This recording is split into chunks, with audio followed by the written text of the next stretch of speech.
estar contigo. No hay otro lugar que me llene. En la tempestad me das calma, nada detendrá tu fidelidad.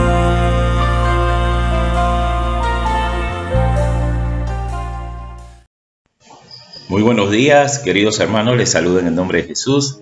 Tengan ustedes una cordial bienvenida a nuestro TCD de hoy día viernes 5 de mayo. Una alegría poder estar con ustedes compartiendo en esta mañana nuestro devocional. Hoy vamos a tocar un tema muy importante que se llama No menospreciéis la justicia. No menospreciéis la justicia. Y se encuentra el pasaje que vamos a tocar en esta mañana a tratar, es segunda de Samuel, el capítulo 14, el versículo 12 al 24. Pero antes de eso, vamos a orar. Padre, te damos gracias en esta mañana por este día precioso que tú nos regalas y darnos la oportunidad, Señor, de poder alumbrar nuestro entendimiento y ayudarnos a comprender día a día tu voluntad para nuestras vidas. Bendícenos, ayúdanos y fortalécenos, Señor, en la gracia de nuestro Señor Jesucristo.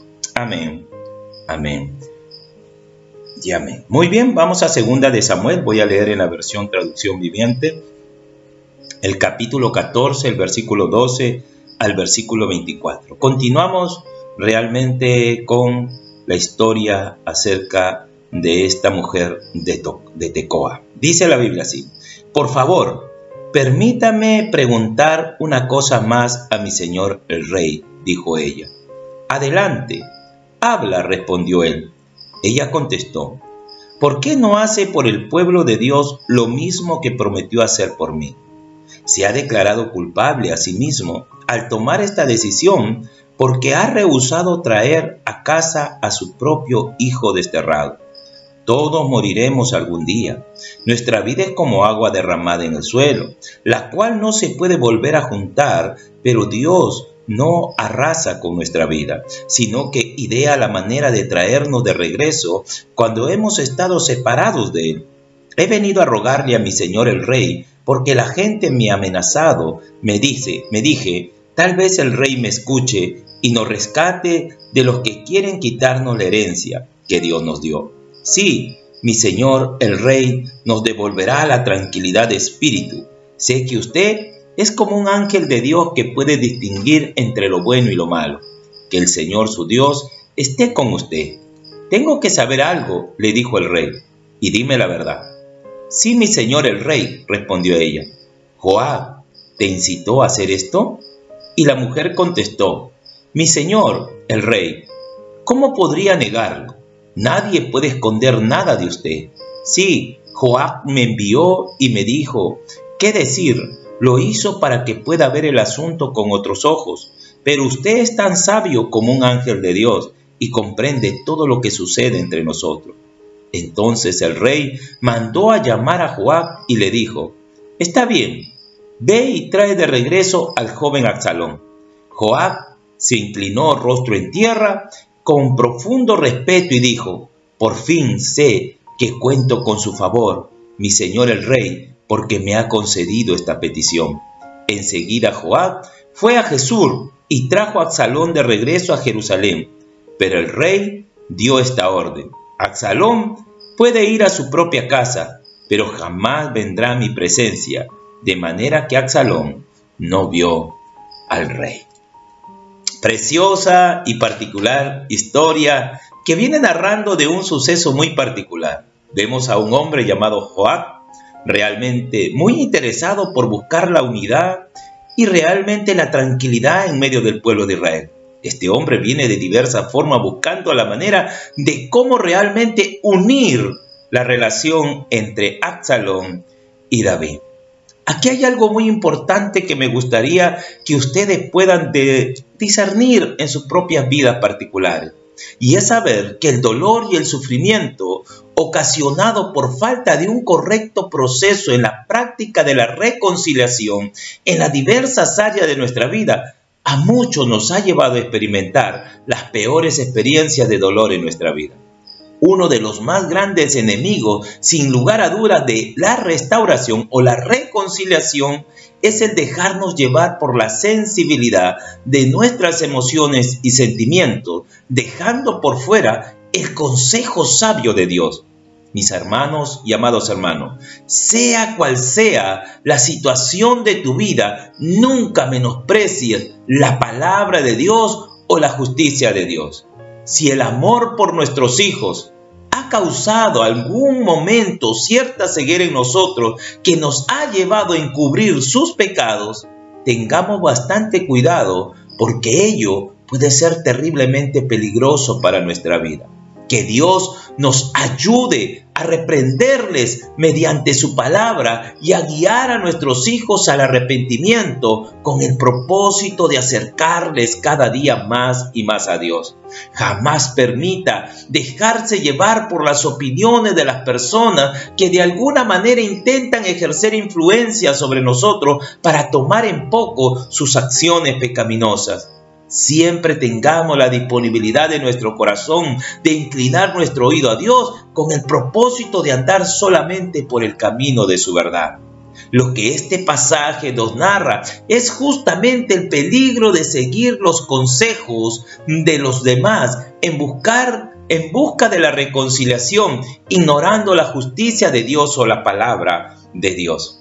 Ustedes saben que David, como rey y juez superior de Israel, tenía la responsabilidad de iniciar la reconciliación y de hacerlo de la manera correcta. David había sido demasiado indulgente con sus hijos en el pasado, como por ejemplo cuando se enojó, pero no hizo nada en contra de Amón cuando este muchacho realmente violó a su hija Tamar. Ahora David es demasiado duro con Absalón, negándose inclusive a verlo después de haberlo exiliado en Jesús por 3 años. Hermano, tengamos bastante cuidado con la manera como nosotros estamos ejercitando la disciplina en nuestras casas y particularmente con nuestros hijos. Sobre todo sabiendo que nuestra responsabilidad siempre es buscar la unidad y la reconciliación en donde el pecado pueda haber fracturado. Cuando los padres, por ejemplo, no disciplinan adecuadamente desde el principio, tienden a compensar en exceso en nombre de la dureza. Esto es a menudo lo que provoca la ira de los hijos y empeora las relaciones de los padres e hijos. Según lo que enseña el apóstol Pablo en la epístola de Efesios capítulo 6:4, donde dice claramente: no iréis a vuestros hijos, no airaos a vuestros hijos, no provoquen a ira a nuestros hijos. Hermanos, tengamos bastante cuidado cuando vamos a ejercitar la disciplina, sabiendo que el objeto y la razón de la disciplina es restaurar, es buscar la unidad y la restauración donde el pecado podía haber fracturado. Ahora, el gran problema que tiene David en esta historia, especialmente en este testimonio que está dando esta mujer, es que David permitió el regreso de Absalón, pero desgraciadamente no puso condiciones para su regreso. Tal vez una de las cosas oportunas y apropiadas que David hubiera hecho en cuanto a la restauración, en la reconciliación realmente para con su hijo Absalón, era determinar una condición clara. Y la condición que hubiese sido es el arrepentimiento de Absalón por lo que él había hecho. Ciertamente, el padre no tomó la debida reprensión en su momento. Absalón intentó y tomó en sus manos realmente el liderazgo y efectuó realmente juicio sobre su propio hermano, quitándole la vida. Esto era muy grave realmente al punto que era penado con la misma muerte. Sin embargo, el rey David hizo y apeló a su misericordia para también realmente prolongarle la vida, pero exiliándolo, desterrándolo en otro lugar o en otro país. Sin embargo, llega el momento cuando ya realmente han pasado 3 años desde la última conversación de exilio que tuvo para con Absalón, y ahora, apelando justamente a la unidad y a la reconciliación, David tenía realmente, hermano, la responsabilidad de iniciar la relación, pero hacerlo de manera correcta. Lastimosamente, David no tomó los pasos realmente como Dios nos enseña por medio de la Escritura, sino que lastimosamente fue movido por sus emociones, por sus sentimientos, e hizo volver a Absalón, pero jamás le puso como condición el de volver realmente a Jerusalén como producto de un sincero arrepentimiento, reconociendo lo que había hecho y haciendo una promesa de someterse a la autoridad de David. El recibir a Absalón sin condiciones a David le costó demasiadamente caro, y eso lo va a ver en los siguientes versículos posteriores. Lo que le costó realmente a David menospreciar la justicia de Dios, menospreciar realmente la aplicación correcta de cómo nosotros deberíamos de restaurar nuestras relaciones rotas. Este pasaje que hemos leído se divide en 3 puntos importantes. Primero, nos cuenta la aplicación de la historia de la mujer de Tecoa a David y a Absalón. A David realmente, para reprenderlo, tenía un pensamiento particular alrededor de la línea del mensaje de cómo a él le dicen o lo reprenden. Por ejemplo, si usted se da cuenta, cuando realmente el profeta Natán fue a reprender realmente el pecado de David, recuerde que también lo hizo con una parábola. Ahora vemos a esta mujer de Tecoa usando justamente una historia inventada, creada, para poder llevarle a una conclusión donde confrontar la condición de David con su pecado. En esta instancia es donde con osadía esta mujer confronta a David con su pecado de no iniciar la reconciliación con Absalón. Ciertamente el rey tenía la responsabilidad de iniciar la reconciliación y David realmente no lo estaba haciendo. Ahora, ¿qué es lo que estaba haciendo David por causa de no tomar medidas inmediatas para buscar la forma o la manera de cómo reconciliarse con su hijo? Estaba poniendo en peligro a toda la nación, permitiendo que la amargura y la ira de Absalón creciera cada día más, convirtiendo a Absalón en uno de los más grandes enemigos de Israel. Y todo esto era por causa de que David se lo estaba permitiendo. Es increíble, pero la historia narrada, versículos anteriores y luego, nos muestra cómo David estaba dispuesto a perdonar al más malo de sus súbditos el asesinato de un hermano a instancia de una viuda pobre, y no estaba dispuesto a perdonar a su hijo Absalón, cuya restauración era el deseo de toda la nación.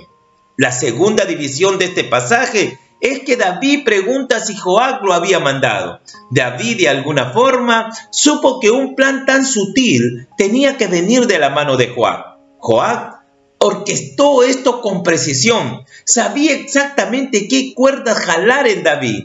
Joab era leal a David, pero no era una lealtad desinteresada. Ciertamente Joab buscaba la unidad y la reconciliación y el bienestar de Israel, pero algo muy terrible fue llevado, es que David jamás tomó las medidas correctas para que esa relación rota pueda ser restaurada bajo el principio bíblico de la justicia de Dios. El tercera división que encontramos en este pasaje, Absalón vuelve a Jerusalén, pero no a David.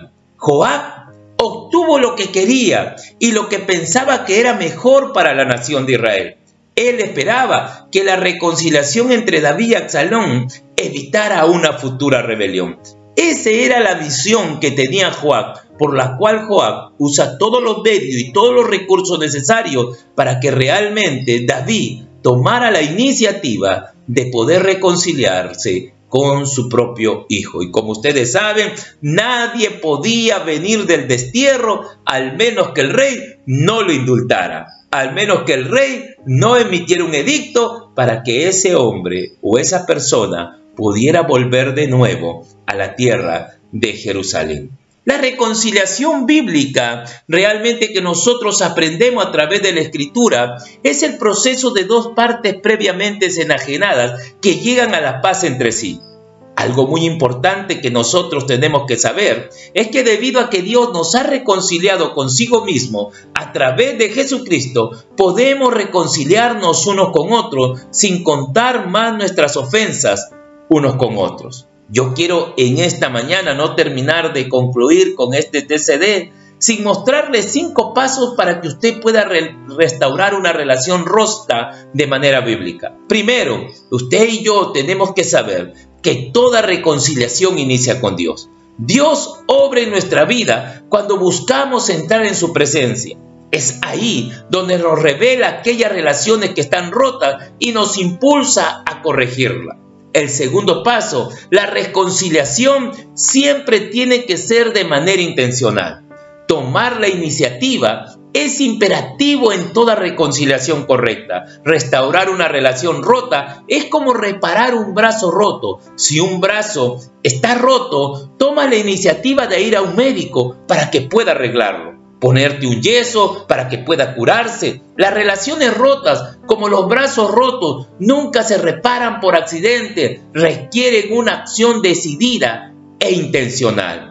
El tercer paso, reconciliación, siempre va a exigir humildad. La humildad es lo que nos pone en una posición para que pueda ocurrir la reconciliación. Se debe de pagar un precio por la reconciliación y ese precio se llama comúnmente tragarse el orgullo, enterrar el hacha o admitir que estoy equivocado. Cada acción de reconciliación requiere que alguien en la relación herida, preferiblemente ambas partes, admitan su culpa y su deseo de reparar el daño.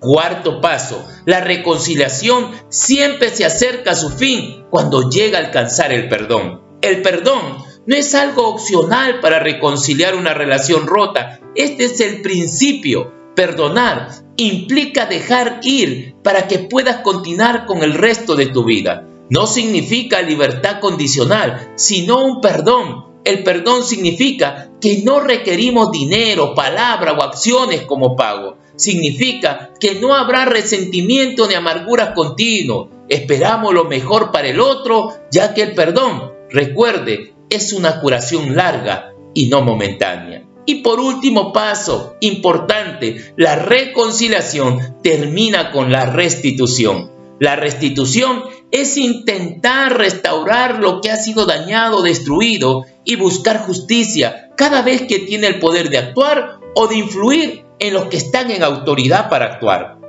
La restitución es mucho más fácil cuando tal vez tenga que ver con aspecto físico o tal vez con bienes físicos. Si ha tomado propiedad física, la devuelve o paga por ella. La restitución es mucho más difícil cuando hemos dicho palabras que han dañado el nombre y el carácter de una persona. Hermanos, si deseamos nosotros restaurar una relación rota de manera correcta, necesitamos comprender que esta inicia cuando nosotros buscamos a Dios, cuando esta es nacida de un acto intencional del corazón, motivado por una actitud de humildad, sabiendo claramente que el perdón es el fin y que la restitución del daño es la evidencia del mismo. Quiero terminar diciéndote en esta mañana que así como Dios te ha perdonado, tú y yo también debemos de perdonar a aquellos que nos han lastimado. Como Dios se ha reconciliado contigo, debemos también nosotros reconciliarnos con los demás. El apóstol Pablo escribió acerca de este tema en 2 Corintios capítulo 5, el verso 18-19, diciendo esto: y todo esto proviene de Dios, quien nos reconcilió consigo mismo por Cristo y nos dio el ministerio de la reconciliación, que Dios estaba en Cristo reconciliando consigo al mundo, no tomándole en cuenta a los hombres sus pecados. Amados y apreciados hermanos, jamás realmente pasemos por alto realmente el pecado o las afectaciones de las acciones de nuestros hijos sin tomar medidas correctas, llevándolos cada día en buscar la reconciliación, tomando y poniendo en cuenta los siguientes puntos importantes que hoy hemos aprendido. Que Dios te bendiga, que el Señor te guarde y que siga derramando de su gracia sobre tu vida. Padre, gracias en esta mañana. Bendice a todos mis hermanos. Ayúdanos, Señor, a no dejar que nuestras emociones, nuestros sentimientos, nuestro amor por nuestros hijos nos cieguen, Señor, para no corregirlos, para no disciplinarlos, para no poner en cuenta y hacer un correcto uso de la reconciliación. Ayúdanos a no tomar y cometer el grave error que cometió David al traer a su hijo sin ninguna condición, sin llamarlo al arrepentimiento y sobre todo, Señor, sin tomar el acuerdo de someterse de aquí en adelante al gobierno y al reinado de su padre. Señor, oramos para que, Señor, no cometamos los mismos errores, sino que tomemos, Señor, cada día, oh Dios de la gloria, los pasos y los principios bíblicos que en tu palabra, Señor, nos estipula. Ayúdanos, Señor, nunca a menospreciar la justicia debido a nuestros sentimientos o a nuestros apegos emocionales que tenemos a nuestros hijos, ni tampoco hacer de nuestra autoridad, Señor, abuso para llevar y crear aún mayor ira y rencor y amargura en el corazón de nuestros hijos. Gracias por todo te lo damos en el nombre de Jesús. Amén, amén y amén. Que Dios te bendiga, que el Señor te guarde, que tengas una preciosa mañana. Hasta luego. Estar contigo, no hay